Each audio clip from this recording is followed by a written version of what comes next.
Borough?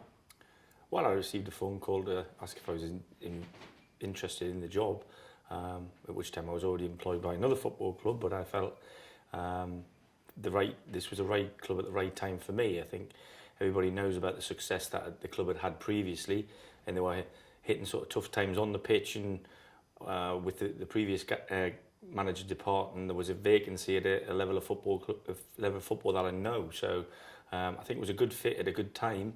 And looking back retrospectively, I think it was a good decision by the people who made the choice to pick somebody who wasn't from the area, because it's very much a family club and there's a huge amount of local interest in it.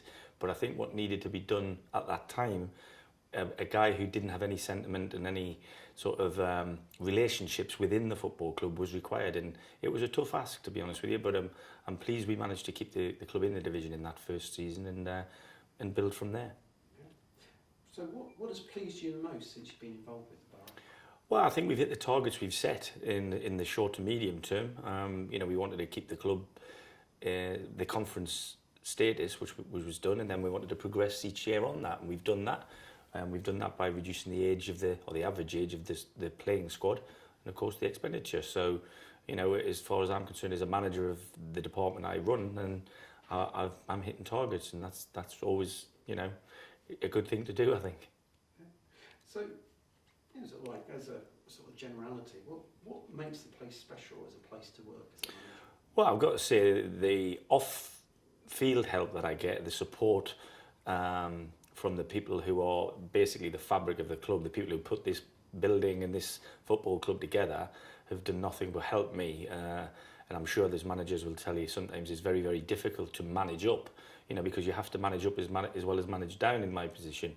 But I've had a great relationship with both Len Smith, Mick Gramer and Mike Spooner since I come in, and since the takeover by John Bonner and Paul Maynard in their chairman's capacity, it's been fairly seamless. So from my point of view, that's been a really positive thing for me, because I think when there's a shift or change in power, if you like, it sometimes affects everything.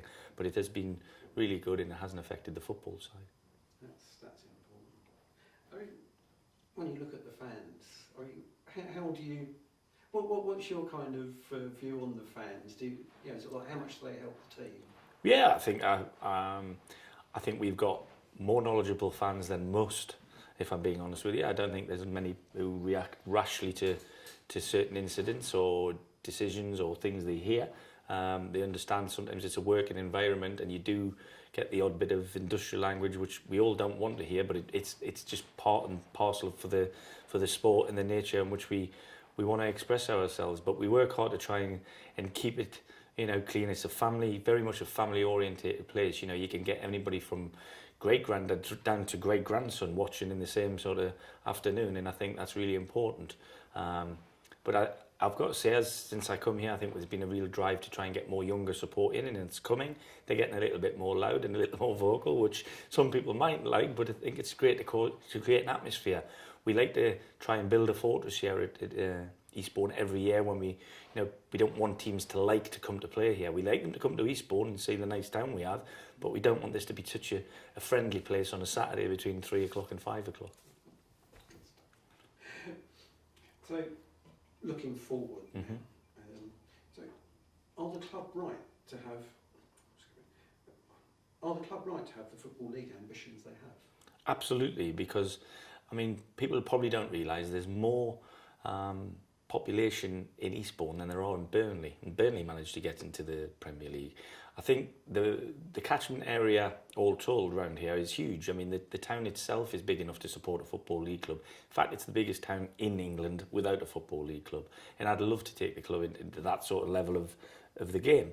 That said, we have 2 other teams in the town with the same name, and that is a big issue. People don't realise how many teams do you know called Newcastle? There you go. I know the big cities like your Manchesters have it, but they're global football clubs.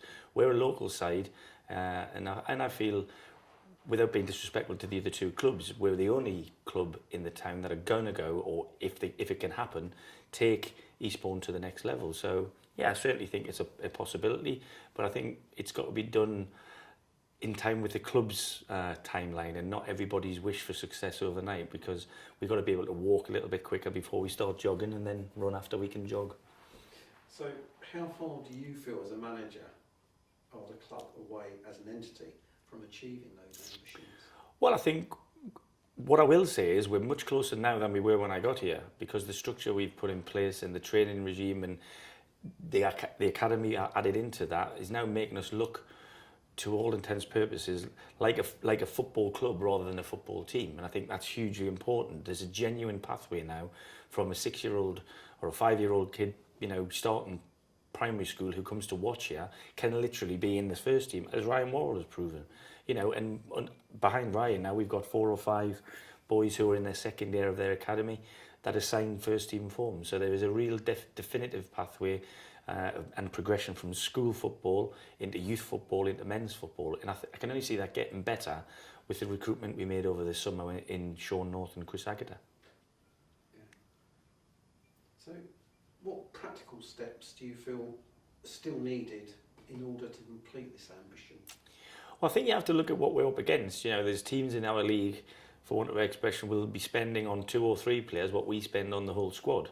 Now, that's not me bleating and whinging about what I've got to spend, but it's just the facts of life. It's a bit like Manchester City competing against Burnley. It's, you know, that is what the gulfs are, that big, even at this level of football, and I don't think people realise that. So what we have to do is outperform what we spend, and I think we've done that. Everybody will tell you we've done that, you know, for a couple of seasons. We continue to do that. We're not that far away, or we weren't that far away from the playoffs last year. If we could manage to squeeze into there, I'd back us against anybody on a one-off, you know, situation. So, like I said, the off-field activity at the football club and revenue streams need to be built.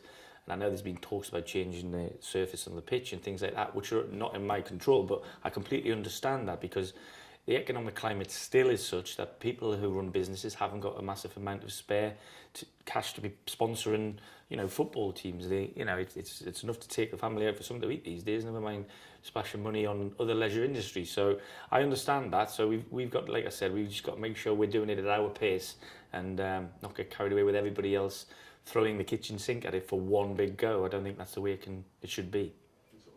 Yeah, building blocks, yeah, without a doubt.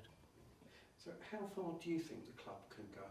Well, I certainly think you can make the Football League. I mean, I would say that, you know, clubs in League 2 now, if they come out of the Football League, they're going to find it very, very difficult to get back, because the Conference Premier in particular is a very, very strong league. There are teams in there now, there are probably 8 or 9. If they went into the League 2, they won't come back. So the difficult thing is getting out of this league into that one. Now, if we got into there, a whole range of things would have to change structurally with the staffing, I think, but we're not there yet. So, you know, I don't think it's unreasonable to certainly think we can get to the next level, and, you know, and then we'd have to take stock and have a look realistically of how long it would take from there. But like I said, the size of this town, if the town was to get behind the football club, then I can't see why we can't go as far as we want to go. Yeah. I mean, yes, when you look at some of these things. Just as a like round up, what is your most amusing or funniest memory so far of the club? Wow. Phew. I've seen goalkeepers kick goal kicks and go out for corners in their own end. That was quite amusing on one occasion when the wind decided to blow particularly strongly. To be honest with you, in football, Graham, there are laugh a minute, you know, working with, in effect, lads who kick balls for a living, and, you know, the humour and what have you that goes around in the dressing room, which may not be accepted in certain areas of other public life. You know, I go home chuckling very often, you know, the banter between the boys, the banter between the coaching staff and the players, or even just the chat between the coaches. You know, it's a really good place to work. The staff, or the support staff I have, both footballing and non-footballing, is excellent, you know, and I'd like to think, and I do, socialise with them, you know, at the right times and stuff. Whereas with the players, I don't socialise with them, but I have a real healthy relationship with each one individually, but moreover collectively. And I do feel, whilst I haven't got as many as I want from Langley or from Willingdon or from wherever they live or they come from. I've got ones from Croydon and a little bit further away from there, a few lads from Maidstone and stuff.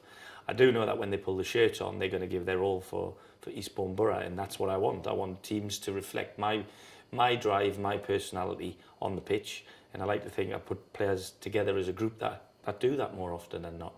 And I know that the fans here are going to get behind them, and we're going to we'll enjoy the season anyway. I just hope we give the fans back what they're expecting. That's great stuff. Thanks Okay. very much, Tom. No problem.